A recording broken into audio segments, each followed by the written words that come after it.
Making my statement, I should like to congratulate the young Brazilians and my colleagues from the National Secretariat of Youth who are looking at us on internet.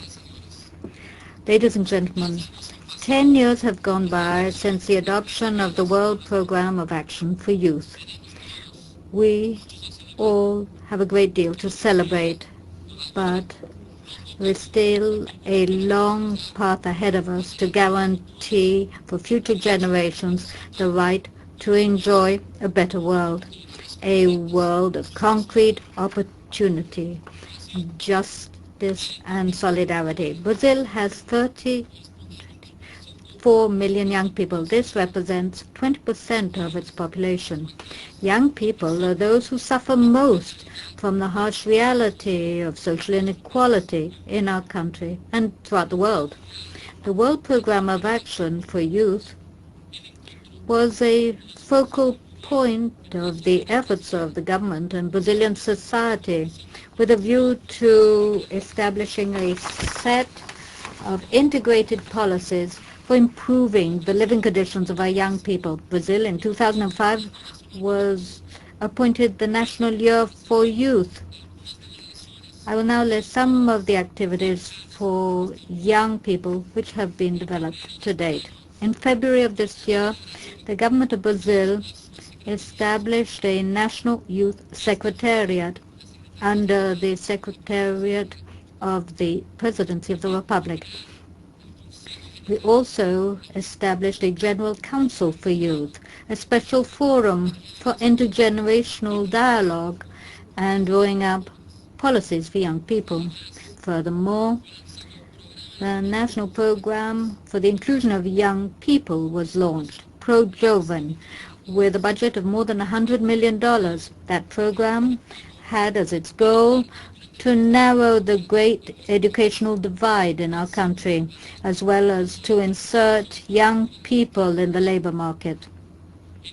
In 2005, more than 200,000 young people will soon benefit from this program. We are convinced that this program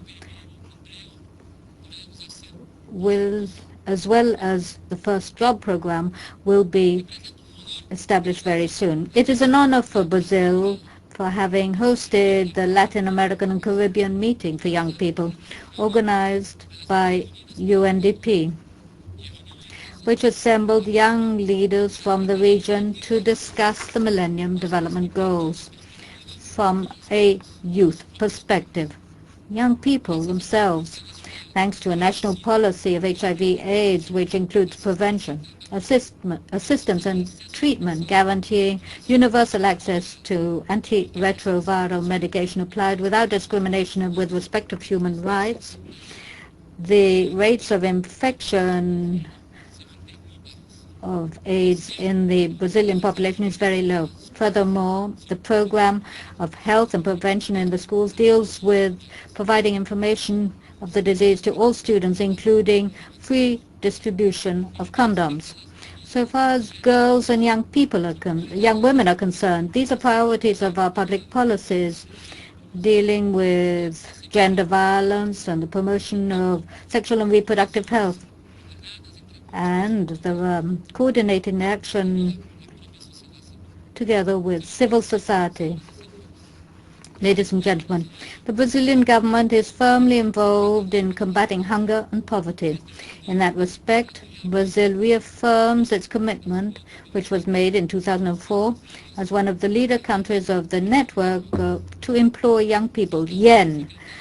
We commend the Secretary General for his initiative to include young people in the labor market, contributing thus to reduce social inequality.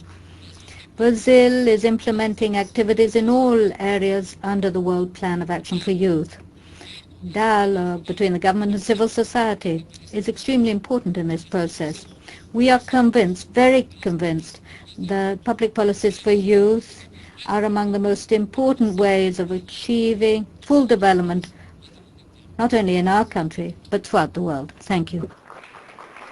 I thank the representative of Brazil. I now give the floor to the representative of Nepal.